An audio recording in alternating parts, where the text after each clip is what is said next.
Ariel, what is going on with PFL? One shitty organization that sells no tickets and nobody watches buys another shitty organization that sells no tickets and nobody watches. Sounds like a winner to me, boy. I want to fight in the UFC.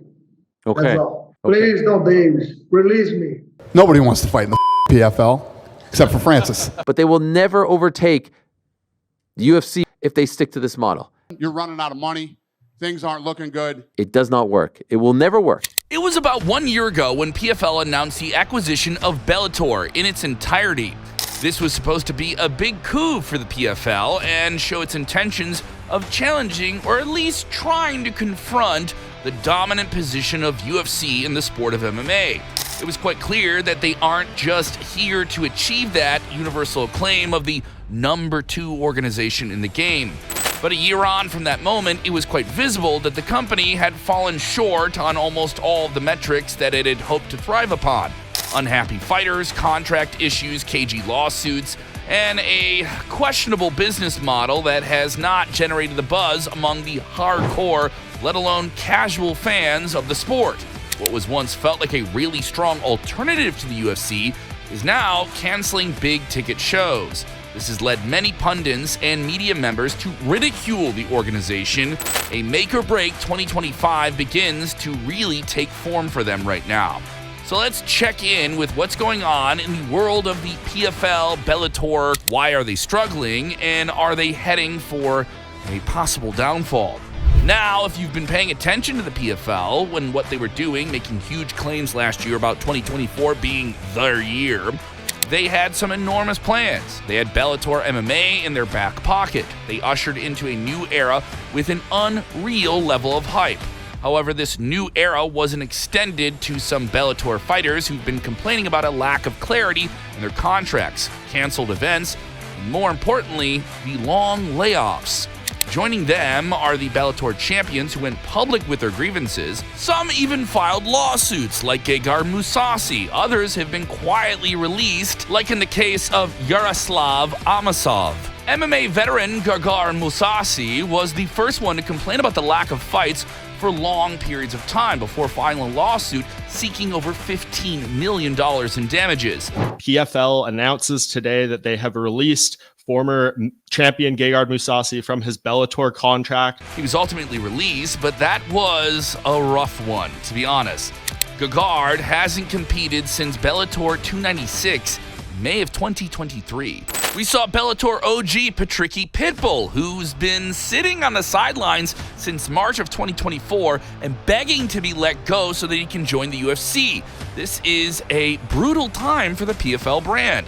In October, Bellator Paris was scheduled for November 16th, and it was canceled when Patchy Mix was supposed to defend the bantamweight title against Leandro Higo. A frustrated Mix, in response, requested his release due to inactivity, and he had a single fight in 2024 with no real indication of when he might compete again. Higo wasn't far behind, complaining about the same issue. Now, when some big guns in the roster start getting vocal about how unhappy they are, it's not a good look, especially when these are the same fighters that PFL needs to build its own future as well. There are even rumors swirling about Bellator's entire future. While UFC is celebrating its amazing 2024, on this side, it seems like all doom and gloom. Looks like your perfect plot for a dark side of the ring episode. Yeah, with an MMA spin. For a promotion that's trying to compete with the UFC, it's just a bad look. I mean, the UFC is out here stacking cards week after week, even after major events. Meanwhile, quality PFL events are starting to feel like a rarity. This has got to be frustrating if you're one of those athletes. The PFL's inability to give them a proper platform to thrive is straight up hurting their careers and can completely derail their momentum. Nobody wants to fight in the fucking PFL except for Francis. I mean, all their good people want to be over here anyways. Now, we can't deny the excellent and deep roster that the PFL has at its disposal. They've snagged some big names: Francis Ngannou, Chris Cyborg, the list goes on.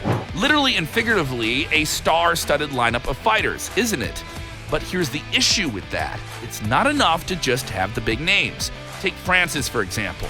He leaves the UFC by vacating the belt, signing a huge deal with the PFL to help elevate that company. But since then, just one fight in his second year with the company. That too happened a month ago. Speaking of hype, let's talk about the Battle of the Giants event. Sounds epic on paper, right? Battle of the Giant. I'm telling everyone, this one's a bigger one than Jones versus Miocic, and I'm a hardcore. The name alone makes you go, wow, but guess what? It underperformed. The fight card was stacked as possible. Unfortunately, the event failed to generate as much hype in terms of pay-per-view buys, with a dismal number of just over 10,000 buys on ESPN+. The show had everything but got a mediocre reception. Now onto the serious stuff. PFL CEO Peter Murray made a gazillion claims about how the company is all about putting fighters first. Most importantly, it was really about the fighters. Giving the Bellator fighters an opportunity to continue to compete and support them and honor their contract. Sounds noble in theory, but we know a number of Bellator fighters who are pretty upset with the way PFL has been handling things. Let us not forget that Bellator was already a mess. Sure, they had their issues, and when fighters got absorbed into the PFL, things didn't get exactly better. Leave Bellator, let's talk about PFL's business model. On paper, it sounds great. They have a seasonal structure with playoffs and a point system. The idea of $1 million prize for winning each division is huge, but in practice, is that clicking?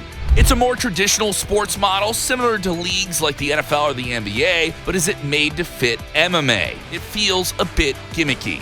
They're trying to do the soccer model. I don't think it will ever work. The fight game is about rivalries. The fight game is about personalities. The fight game is about stories. The fight game is about this. Also, did you remember when PFL co-founder Don Davis said that he doesn't watch MMA? What is Don's favorite all-time MMA fight? People who are doctors don't watch medical shows. People who are lawyers don't watch legal shows on TV. I'm aware of everything that's going on because it's important for business. I don't want to watch other people's MMA shows for enjoyment. Imagine an MMA promoter who doesn't really follow the sport. This is like saying a lawyer doesn't study law, a surgeon doesn't observe the other surgeons performing surgeries. Can you imagine Dana or Chatri saying something like that? Hearing this, Dana White went on a 30-minute ballistic rant. It's obvious this guy isn't an MMA fan, and he's acting like he's some fucking great businessman. I don't watch MMA. I've worked 7 years and haven't taken a vacation. You should probably take a vacation. Of course, Dana White rarely misses an opportunity to dunk on anybody attempting to come after him, and with Davis, he took it with both hands because he's Dana White. Now, let me tell you another thing. It's not just about unhappy fighters. Look at fighters like AJ McKee, Vadim Nakov, Corey Anderson, all Bellator hotshots with insane talent. The majority of them have only fought once this year. That's how you build stars, let alone a successful MMA organization. And this leads to the next big question. Is Bellator going to be shut down? It's not an entirely outstanding idea or an outlandish one. When you combine all of the above issues, it leads to a lot of speculation that Bellator might not last through 2025. It can happen if the PFL can't fix their issues with Bellator fighters, and it could be game over. It's tough to come for the king of combat sports when you've got so many internal issues. Dana White saw the opening coming a mile away. They suck. I mean, they're not good at what they do. PFL has a long way to go to prove him wrong. Of course, we can't forget about the Saudi money that's been backing PFL. Some people think that this will be a thing that saves the organization. And while the financial backing is nice, it doesn't solve the underlying issues. Money can buy you a lot of things, but it can't buy you a stable, successful business model. Finally, here's the million-dollar question. Can the PFL fix this mess and turn things around? Honestly, they've got a lot of work to do. And if they don't figure out how to consistently book fights and keep their fighters happy, we could see them fizzle out sooner than later. And as for Bellator, we will see what happens with them in 2025. That's looking pretty uncertain right now, and it's hopefully going to be all sorted out soon. All right, that's all we've got for you today. Let me know in the comments what you think. Can the PFL make a serious comeback, or are they already on the road to being a footnote in MMA history? How will Bellator land in all of this? Don't forget to like, subscribe, and hit the bell for notifications. And before you go, hit that click to find out the multiple reasons behind Francis Ngannou and Dana White's beef.